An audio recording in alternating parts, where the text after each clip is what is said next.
हर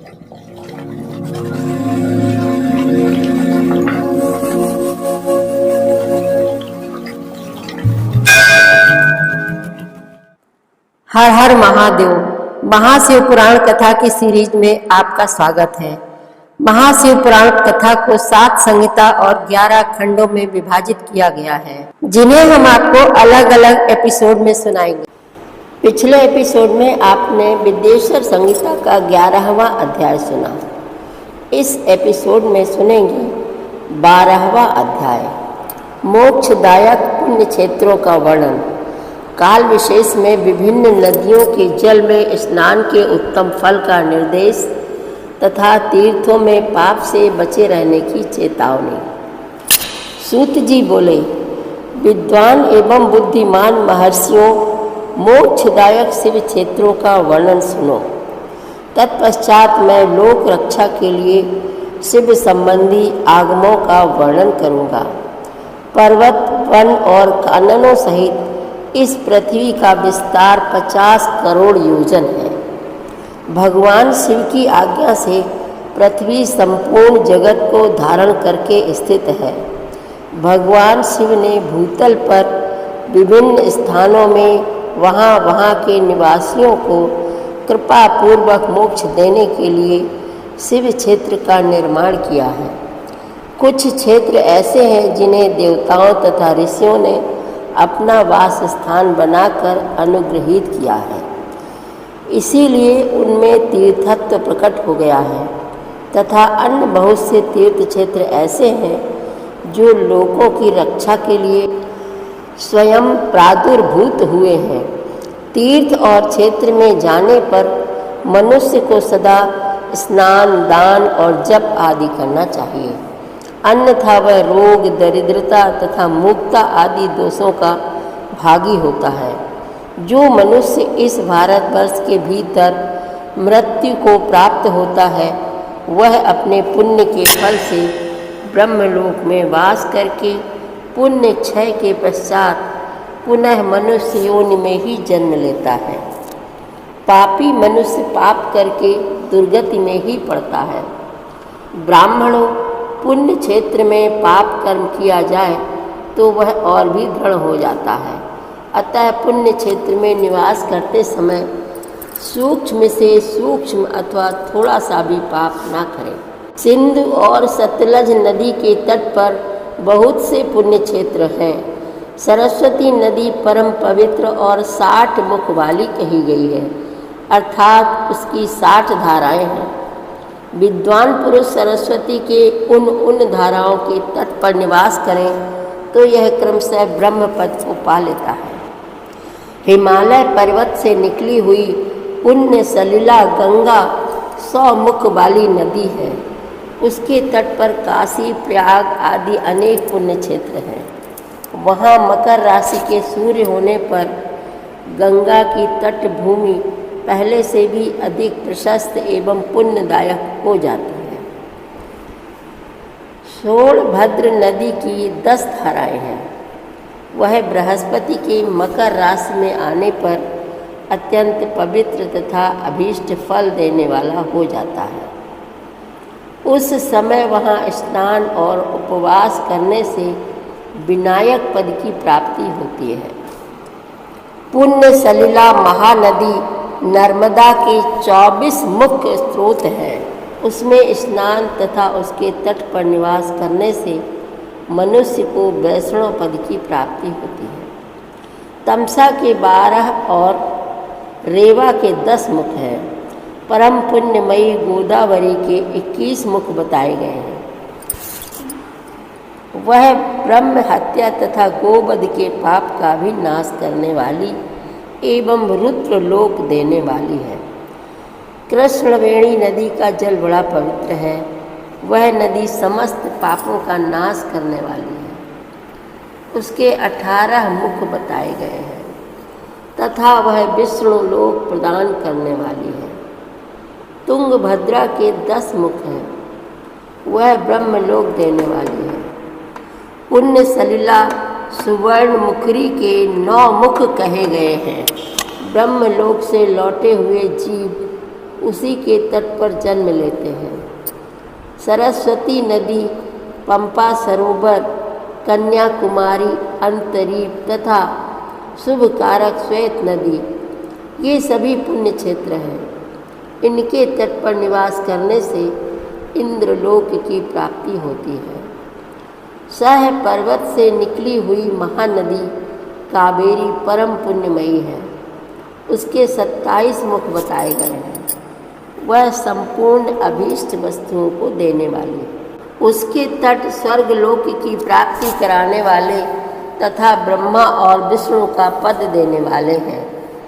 कावेरी के जो तट शैव क्षेत्र के अंतर्गत आते हैं वे अभीष्ट फल देने के साथ ही शिवलोक प्रदान करने वाले भी हैं। नैमिषारण्य तथा बदरिकाश्रम में सूर्य और बृहस्पति के मेष राशि में आने पर यदि स्नान करें तो उस समय वहाँ किए हुए स्नान पूजन आदि को ब्रह्मलोक की प्राप्ति कराने वाला जानना चाहिए। सिंह और कर्क राशि में सूर्य की संक्रांति होने पर सिंधु नदी में किया हुआ स्नान तथा केदार तीर्थ के जल का पान एवं स्नान ज्ञानदायक माना गया है। जब बृहस्पति सिंह राशि में स्थित हो उस समय सिंह की संक्रांति से युक्त भाद्रपद मास में यदि गोदावरी के जल में स्नान किया जाए तो वह शिवलोक की प्राप्ति कराने वाला होता है। ऐसा पूर्व काल में स्वयं भगवान शिव ने कहा था। जब सूर्य और बृहस्पति कन्या राशि में स्थित हो तब यमुना और सोनभद्र में स्नान करें। वह स्नान धर्मराज तथा गणेश जी के लोक में महान भोग प्रदान करने वाला होता है। यह महर्षियों की मान्यता है। जब सूर्य और बृहस्पति तुला राशि में स्थित हो उस समय कावेरी नदी में स्नान करें। वह स्नान भगवान विष्णु के वचन की महिमा से संपूर्ण अभीष्ट वस्तुओं को देने वाला माना गया है। जब सूर्य और बृहस्पति वृश्चिक राशि पर आ जाएं, तब मार्गशीर्ष अगहन के महीने में नर्मदा में स्नान करने से श्री विष्णु लोक की प्राप्ति हो सकती है। सूर्य और बृहस्पति के धन राशि में स्थित होने पर सुवर्णमुखी नदी में किया हुआ स्नान शिवलोक प्रदान करने वाला होता है। जैसा कि ब्रह्मा जी का वचन है, जब सूर्य और बृहस्पति मकर राशि में स्थित हो उस समय माघ मास में गंगा जी के जल में स्नान करना चाहिए। ब्रह्मा जी का कथन है कि वह स्नान शिवलोक की प्राप्ति कराने वाला होता है। शिवलोक के पश्चात ब्रह्मा और विष्णु के स्थानों में सुख भोगने पर अंत में मनुष्य को ज्ञान की प्राप्ति हो जाती है। माघ मास में तथा सूर्य के कुंभ राशि में स्थित होने पर फाल्गुन मास में गंगा जी के तट पर किया हुआ श्राद्ध, पिंडदान अथवा तिलोदक दान पिता और नाना दोनों कुलों के पितरों की अनेकों पीढ़ियों का उद्धार करने वाला माना गया है। सूर्य और बृहस्पति जब मीन राशि में स्थित हों तब कृष्णवेणी नदी में किए गए स्नान की ऋषियों ने प्रशंसा की है। उन महीनों में पूर्वोक्त तीर्थों में किया हुआ स्नान इंद्रपद की प्राप्ति कराने वाला होता है। विद्वान पुरुष गंगा और कावेरी नदी का आश्रय लेकर तीर्थवास करें। ऐसा करने से तत्काल किए हुए पाप का निश्चय ही नाश हो जाता है। रुद्रलोक प्रदान करने वाले बहुत से क्षेत्र हैं। ताम्रपर्णी और वेगवती, ये दोनों नदियाँ ब्रह्मलोक की प्राप्ति रूप फल देने वाली हैं। इन दोनों के तट पर कितने ही स्वर्गदायक क्षेत्र हैं। इन दोनों के मध्य में बहुत से पुण्यप्रद क्षेत्र हैं। वहाँ निवास करने वाला विद्वान पुरुष वैसे फल का भागी होता है। सदाचार, उत्तम वृत्ति तथा सद्भावना के साथ मन में दया भाव रखते हुए विद्वान पुरुष को तीर्थ में निवास करना चाहिए, अन्यथा उसका फल नहीं मिलता। पुण्य क्षेत्र में किया हुआ थोड़ा सा पुण्य भी अनेक प्रकार से वृद्धि को प्राप्त होता है तथा वहाँ किया हुआ छोटा सा पाप भी महान हो जाता है। यदि पुण्य क्षेत्र में रहकर ही जीवन बिताने का निश्चय हो तो उस पुण्य संकल्प से उसका पहले का सारा पाप तत्काल नष्ट हो जाएगा, क्योंकि पुण्य को ऐश्वर्यदायक कहा गया है। ब्राह्मणों, तीर्थवास जनित पुण्य कायिक, वाचिक और मानसिक सारे पापों का नाश कर देता है।